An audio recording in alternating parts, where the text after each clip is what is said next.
Malakai Ecological ekifo kye tukoleramu ekifo kino kirungi erimu abaagalana oyina birthday oyina baby shower oyagala kuwummulamu ebitongole ng'oyagala oyina retreat oyagala kutambuza mu bakozi bo mwagala kubeera mu akola camping babita bate ebyabazungu ebyo byerabite musobola okujja wano ku Malakai Ecological ekifo kirungi eri abaagalana nga muwulidde omugenyi waffe watugamba it's a very beautiful place ate nga yasoma environment kati omuntu professional mu kintu n'agamba kino ekintu kirungi banaye kiba kirungi kale tulina manager olunaku olwaliro before we go back to the show tulese manager tunyumyemu abaagalana mukyakalako ddi ate nga it's a must you guys to be out here. Angie, yes. How are you? I'm good, thank Beautiful. you. Beautiful too. Back to business. Yes. How is Malakai? Malakai is a good place. More trainings this week. We are training. Yeah, we saw Aromatic. Yeah. They were having lunch here. Yeah. And we have always been seeing their emizanyo jabwe. Nga bashooting na dala gundi Climax. Yes. Climax was here. Then there's customer care. Yeah, customer care. Yeah. Husband, neighbor, tanabano ga kutandika bulungi. And then they actually here. They were here on 2 days ago. Okay. On Tuesday. Yeah, true. Here. We saw the so clip. It's training. Abali emere yebeyi. Tulaba nampija tudde wali lubo watudde wali abana bali wali. They are really doing a good job of marketing us, and it's a good place, by the way. Yeah, it is very beautiful. Everyone would wish to be here. You should create time. Bring your loved one. Tolinda Valentine, Tolinda Smani Christmas, Tolinda any other special day. Just bring her or bring him. Because now, so Gamma let me surprise him. Okay. Yeah. To go with Angelo Ngambe. Let do for me a candlelight setup. I know. Yeah, what are the services we have here? Briefly, the services that we now to sogera mu Luganda njagala muntu wangali ku TV naye asobola obitegeera. Okay, tuli now ebisulo. Okay. Yeah, accommodation mu Lusungu. Ebisulo byanjawulo. So gamba nsimidde bulungi mu kasente. Nina sente gwezi nenga tulina of course estandikibwako nga 250.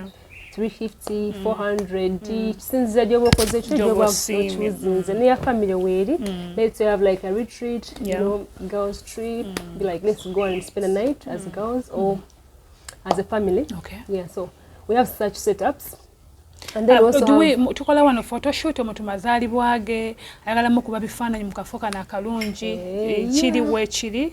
Yeah, we charge a fee of 100,000 for the pictures because we have gardens. Yes. We have Abaina weddings, one of that big field. Yes. Abaina's retreat, still like you want to do some games, that big field you can do. So you can do some sports there, some let's say maybe we know Pila, you want to do some football things, stuff like that. I think our producer no wagala tu squeeze back atona awo Malakai mujira kunga yetujogera mudachikazi nezisembayo ebifaananyi ebyo ebitambula that is Malakai Ecology woyina okubanga ojja n'omwagalwawo enamba y'essimu omuntu atabeera nga abeetaaze 0777 gisome mu Luganda Angela.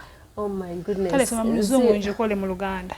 0777 073 52 46 Nyamukaaga 77 na ngotosobodde gitegeera bulungi era namba ya WhatsApp eri awo wansi so kunteekerako message ne ku namba ya Malakai bagamba balina services zonna eri gwera kutambulamu na mwagalwawo rooms with tuna swimming pool. You come here and have the best of the best. Take sente osobola bookinga leero they reserve your room no sasula kapaka ku birthday y'omwagalwawo ogenda tuuka okujja wano nga sente zaggwayo dda emmere entuufu weeri some surprising muje mumbe ku matooke temugale nnyo you should try something else. Yeah, true. Ate kawe ekyenjawulo mu bufumbo oba mu relationship yo so nyo lwekyo namba essimu sobola okubanga njikuwa they can reserve for you a room sasulako mpola kale gwayagala nenga sente zirinawo mu buliwo mangu dda gavumenti mu gw'omunaana naku z'omwezi nga 10 ndeeta bba wange ku Malakai kadde ye 10 obanga 17 nti ntwala Sharon out birthday Zemba netaga family room bagitimbe Akale katukome wana tutude program. Thank you very much. Atweyanziza mwebale service mwebale nnyo nyinde atugenda tem program atujja kuba tumuza mushene ddako mbasubiza buli shoji na tukoze wano tujja kuba tumuteeka muko atunnyonnyole ekya Malakai katukomewo n'omugenyi waffe omusajja kwana leero neziyita ennaku 3 nagamba jangu ndabiko ewaka just like that amangu bwebati newebuuza bulijjo batanafuna abadani gwagamba jangu ndabiko. That's why do men think that rushing into sex it's a way of proving to me that you love me. Because with men, they rush very much. An unpopular opinion. It is like delaying the inevitable. Ndikankubuuze kati okufa leero n'okufenca olonda wakiri. Mfenca. Ofenca. Leero nesooka nembeerawo nennyumirwa. N'obeerawo n'onyumirwa. No, because kati kikola makulu ki? Kubanga at the end of the day omukyala ajja kugamba you need someone who is honest. Yeah. Kale omuntu bw'ajja n'agamba nze kino kye njagala. Is it not a rush? That's why you draw the line? Yeah. Mbanda bangu omuyaye. What is the standard time? Of you telling me that I should come and visit you. Kikola makulu ki ne wayita omwaka n'akikola n'akuleka n'ona akikoze n'akuleka lulumu. Time is money. Naye Let's be real, ekyo kyogedde mu bukyamu. Kubanga lwaki oba weesiga omuntu gwe wakalaba in the first place? Okay. It is both ways, right? Because anyway, n'omuntu olumu agenda okikola nga waliwo abamwanguyiza. So it is like a pattern nti abadde akikola kati so bw'azanya zaala nekikola ng'ajja, but it is not appropriate either way. Lwaki oba weesiga omuntu gwe wakalaba? Naye osobola wali okungamba nze ndokasigaddemu oyagala kufa leero oba nkya. Eno kifo njagala eno paati eno njagala giweza mukwano gwange omukwayi nesijja kwogera linnya lye. She's struggling with this. Kati oyagala kufa leero oba nkya. Kisigala kiri nti ogenda kufa. So okay, akakati twogedde ku ekyo nti being okay, why do men think giving in first mangu mba nkakasiza nti nkwagala nti oba gonjagala? No, it's I think it's desperation. Some people are desperate. Yeah, some men. I think n'abaala abamu they are desperate to give enough. Yeah, true. So yeah. But they have this saying, kati kyonyima kukubo kyalo 13. They have that saying nowadays. It's okay. The best you could give is sex. I can get sex anywhere. So chobomanya nkwagala, and you have to pay your role as a woman in my life. Okay, this comes. Let me tell you, no, I want you to be honest. How do we empower our girls or the young girls out there to offer more and not be looked as like sex objects? How do we empower them? Is that the question? Yeah, never be anti tetuchaba tunulira kulwakwegata. Yes, true. Abasajja balina kiro kiteeka mu bwongo bw'abasajja. So how are we empowering the girls not to by them working? That is the key of that. Because some girls have no government. Olaba kati gye tusigala nga tukikola n'omuwala atuukawo nga mentality gy'alina agamba kasitaankola kino. Then that is all I can offer. True. Yeah. Yet you can offer more than sex. Yeah. But what's that you can offer with your sex? Like what can women offer in marriage or relationship more than sex? Emotional support. But most of those guys are sex is like a distraction. But most of them are emotionally damaged and what? No gemazima yes ojja kikola aweebuzeebuzeemuko katono dde mu mbeera gy'olimu. Gemazima. So I think love is about someone to support you emotionally. Yeah. Not someone to give you their body. And that is love. Because never they are kuba bagaba emibiri gyabwe. Is that love? Still, love is so many things, but being unsure is none of them. For how long should I keep him waiting? No, chiri kubwe na chicho yagala. I love him and I don't want to give in. And easy come, easy go. And today you kufalero no kufenja. Kisigala kiri nti ogenda kufa. Kati kisigala kuda mu kibuuza bakituzeemu. You never hear that question again here. Kubanga amanyi tewali mateeka nti olina kuwaayo wano. Nugwe oba olabanga okoze precautions otaddemu enteekateeka zonna nti kyonna kye mugenda okukola mukaanyiza tekigenda kuluma, you're not going to be hurt and what. I mean it's okay. Muri ku myaka emikulu, you're mentally sane, weesalirawo, you can do whatever you can do. Okay. nga kasita tumenya mateeka tewali nako oba omulabye leero oba nkya oba kati buno obudde kasita oba ng'obwongo osazeewo you're not intoxicated nga weesalirawo tuli bantu bakulu twesalirewo kiki ekyokukola nogamba nti kati kino kyekiri I must give in manyi generation yenu tulina ebintu bingi ebitusomoozezza oba ebitulemesezza okusettlinga relationship zaffe ebimu tubyekwasa ebimu mwebiri ebimu ffe tubyeterawo nga ffe abantu so atwekebere okufaayo n'okufa enkya ofadde ako nno nkayize kati tugenda kukakowa bukooyi tukyanyumyamu emboozi y'omukwano of course ebeera nyingi naye ebintu ebisinga okutumenya emitima abasajja you're not contented. Let's say you have me, you see Angela, you rush to Angela, you see Babile, you go to Babile. Kati, what does it take you to be sure this is my woman and she's mine? I need her. Of course, telling Faja Sola who what you are the counga nga olina kyononya naye nga tokimanyi. No. Katika ugambe as a show producer oba what olina wotuuka n'obeera nga there is something you're looking for naye nga tokimanyi but bwe kina kikolo gyegamba actually I'm looking for that rich man nesimumanyi sigira tegedde naye abagaga nga batono bangi bameka abaana balina sente bameka tobamanyi nokubuulira kati anti omanyi naye simumanyi n'omusajja gwennonya naye munoonya abagagga batono oyinza n'okwesanga nga ku basajja nga kiringa kitundu kimu ku buli 100 abagagga abakyala basinga abasajja obungi kati mwena munaafunaawo kati ekyenkugambye nti buli omu anoonya mugagga kati omugagga oba bamunoonya kati era ojja musanga agenda n'afuna abangi ndowooza weddeemu kuba kati gwe oba omunoonya nga n'omulala amunoonya waliwo n'abamufuna naye ng'anoonya okimanyi awo akasente ate kalalamuko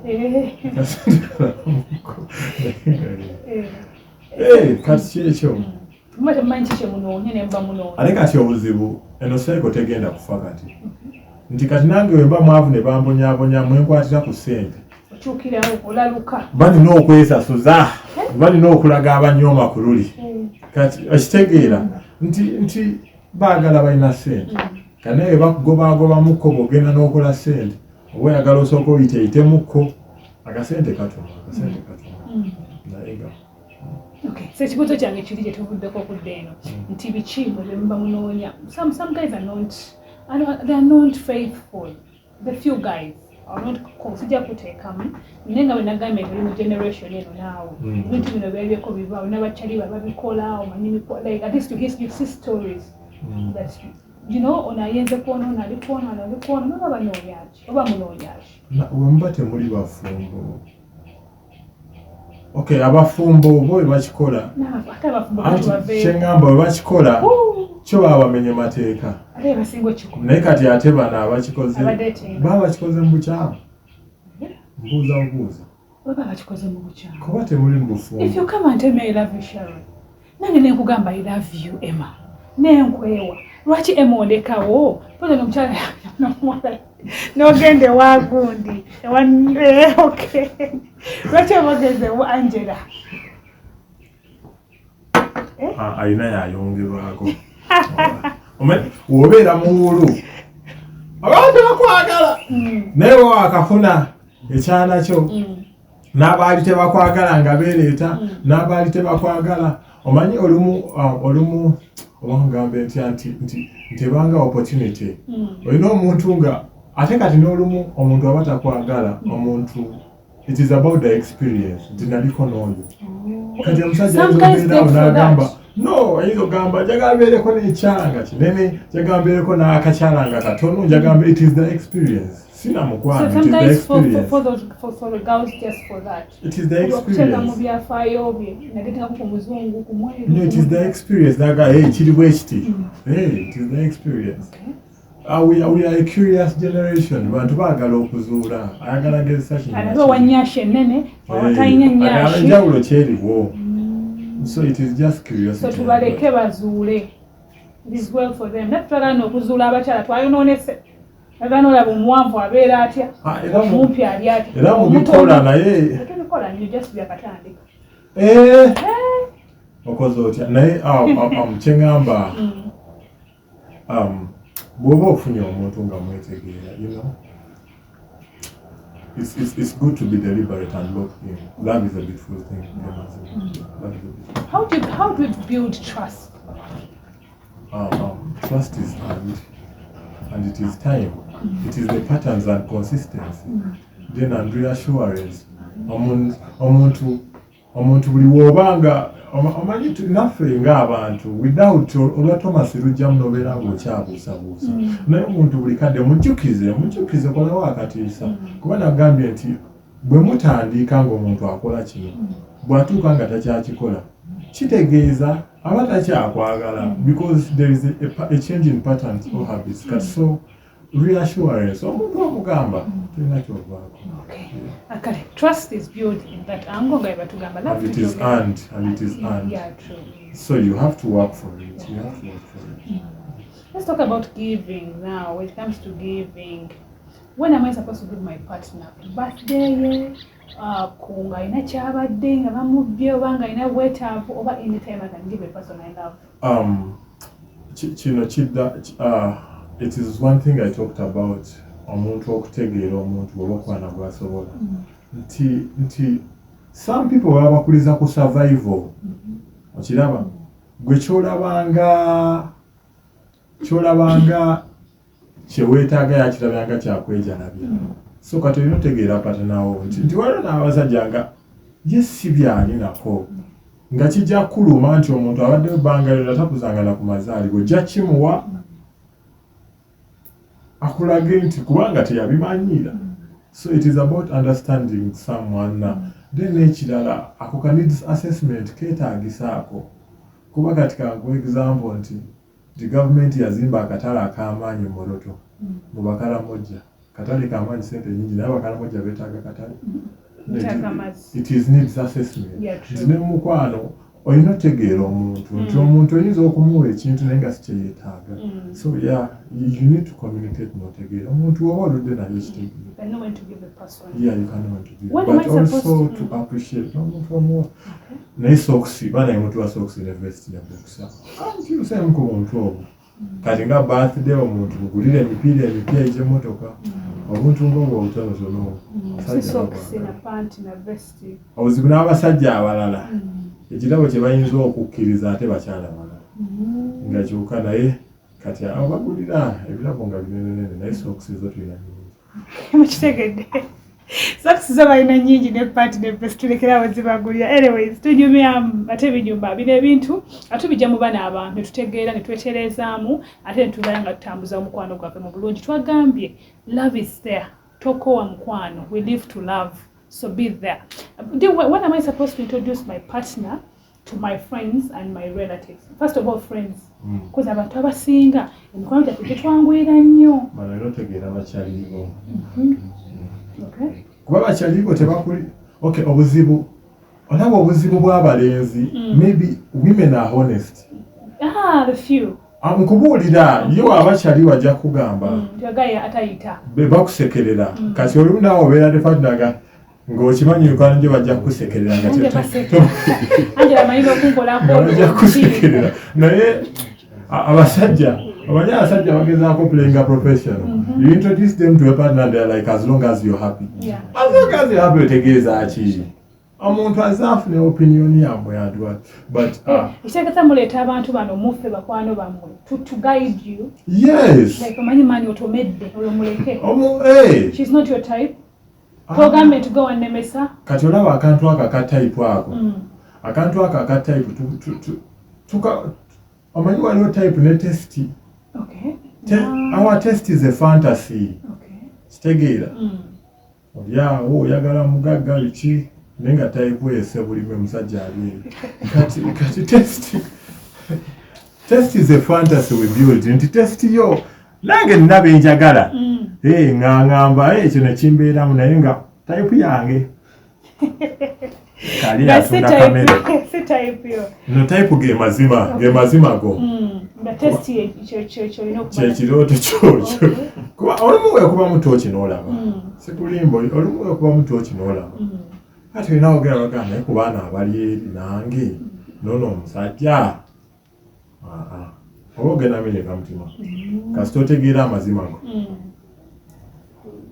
okay kadi tumanye so you're telling us about friends that friends should at least tell us no by the time someone actually omuntu kastajja na kwanjulira you know it is the relationship jozimbe ne mikwano je baba amazima je bajja kugamba ate na abawala wakuletera omanyi waliwo ka committee akabawala akakusalirawo baba kwagala bate bakwagala ka parliament je kali era abawala batuulamu ne bakuteesaako oba okomawo ekisanje kitabo basoyita ka committee ako kakambwe nnyo olumu katuula ne mu saluni buli wamu kati so abawala bakayina naye abasajja simanyi nnyo mboziko oli akugamba oyo tumumanyi naye nga by the time someone wakkiriza nti abakuleetere aba ayagala muyambeko sala wandu when it comes to family we're on friends now so friends are done so family now when are you supposed to introduce me to your family members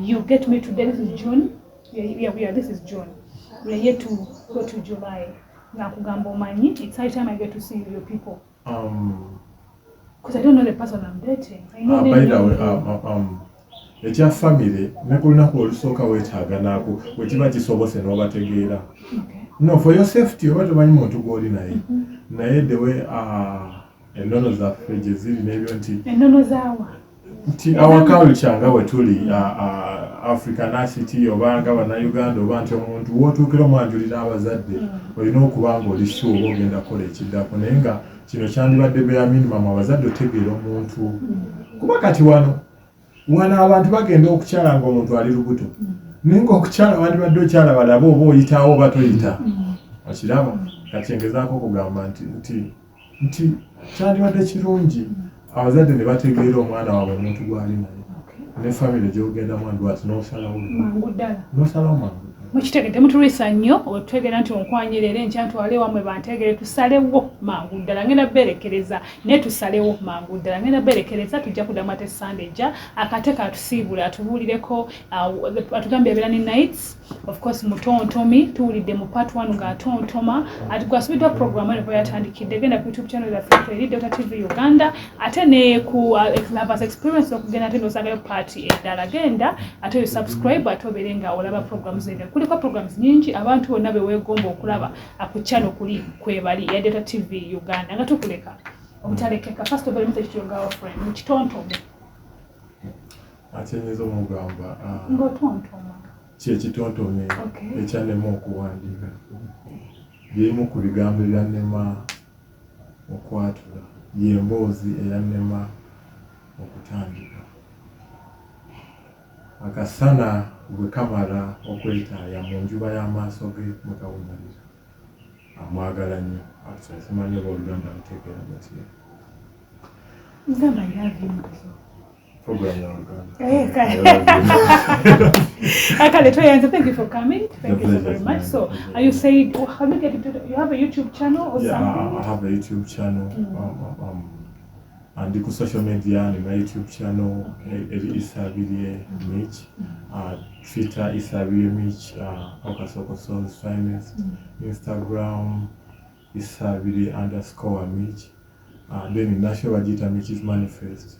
Yabatontomi naye beerawo ng'emirundi ebiri omwaka kati eddako egenda beerawo nga 5 October Kutoban Center nga 5 October ojja kuba lwamukaaga Kutoban Center rooftop naye bantu balina kubeera batono nnyo bantu nga 3 nga basobola okuwulirizanibwa so gye mbeera nga mpandiika okwisa okupya naye nga ennaku ezimu ntera okubeera ku Fan Factory kati nga leero nga wiki ejja kulwokuna nja kubeerayo ku so do you perform on functions nti omutagala mutontomera kitontome ku mbaga ye omwagalwa we mazaalibwa bintu batteyange ya mwezi gujja bayinza okwagala kukolera ekitontome bakwano bange nekyesanga byonna mbikola I'm confusing them as well byonna mbikola weddings actually.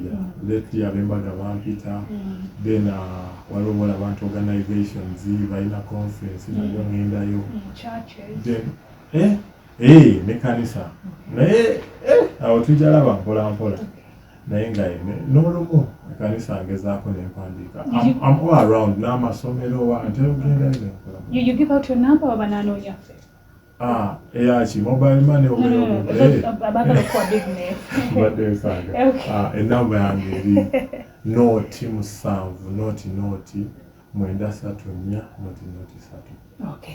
Asobodde giwandiika enamba ya WhatsApp eri awo wansi ginsabe naye strictly for business. Atugambye alina omwagalwa we bakadama baagala nnyo naye oluse. Ate atugamba asobola okukuba ffenna ajja tukuba babiri. Okitegedde so abaagala okuba nga abatontomera ku mikolo egy'enjawulo mujje enamba eri awo wansi nja kuba tembaterako enamba ye mumukunoonyeeko strictly for business. Kankome wantuddemu olunaku olw'enkya ku Monday ngoleko katukole mwebale nnyo of course nkoze ne Black Jesus. Wala mutala ali ku YouTube biseera abakutumira ali ku YouTube. Black Jesus aina abantu. Hey, Black Jesus that is Noah. And thank you so very much for hard webale nnyo Emma wamune Stanley. Bamitaye Black Jesus. Wanatambula nabo Black Jesus ali eno ne Black Satan ali eri. Kale musole bulungi till tomorrow. Ciao.